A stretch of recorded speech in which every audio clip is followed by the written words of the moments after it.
Hey writers, welcome to the Writing Lab with Eva Pohler.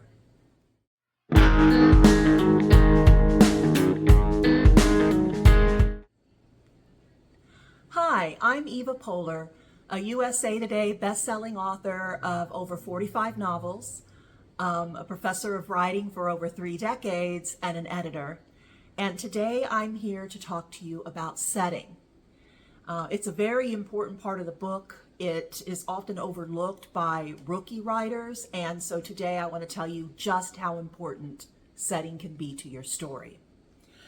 It can do 3 major things: advance the plot, reveal character, and create tension or atmosphere. Now, people often think of setting as the time and place, but it's so much more than that. It's so much more than just the time.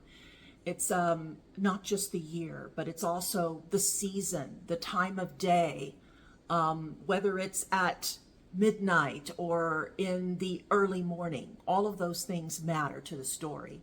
Same thing with place. It's not just the region or the country or the city, but is it in a dark alleyway, a foggy forest? Is it in a posh penthouse suite? And then it's also about the environmental details, the weather, the climate, the terrain, the plants, the animals, the other people, okay? And so each detail gives you the opportunity to do more than just paint a picture. You want your setting to play double, even triple duty. Let's take an example of a story about isolation. You can place your protagonist in a snowbound cabin. And that not only supports the theme, but it gives you moments to show physical and emotional hardship. The storm also becomes a symbol.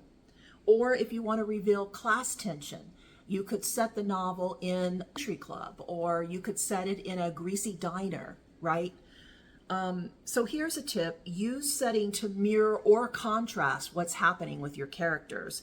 And this can really add resonance to your story. Let's look at the great example that I've used again and again in my videos, The Storm by Kate Chopin.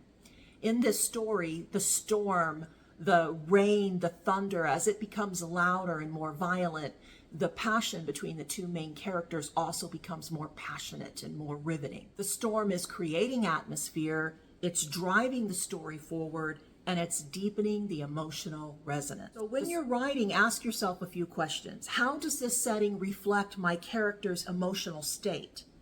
And can the terrain, the weather, the objects, the scene serve the story's theme or mood? And what unique sensory details can immerse my reader and make this story feel more real, more palpable? That's about it. If this video helped, please be sure to like, subscribe, and ring the bell so you can be notified of future videos. But before you go, remember to grab my free writer's guide, The Science of Story. I'll have it linked in the description below. And also let me know in the comments what setting has really moved you in either a book you've read or a book you've written. I'd love to hear about it. And also, don't forget that I do post these videos every Tuesday, so be on the lookout for the next one. Thanks again, and until next time, happy writing.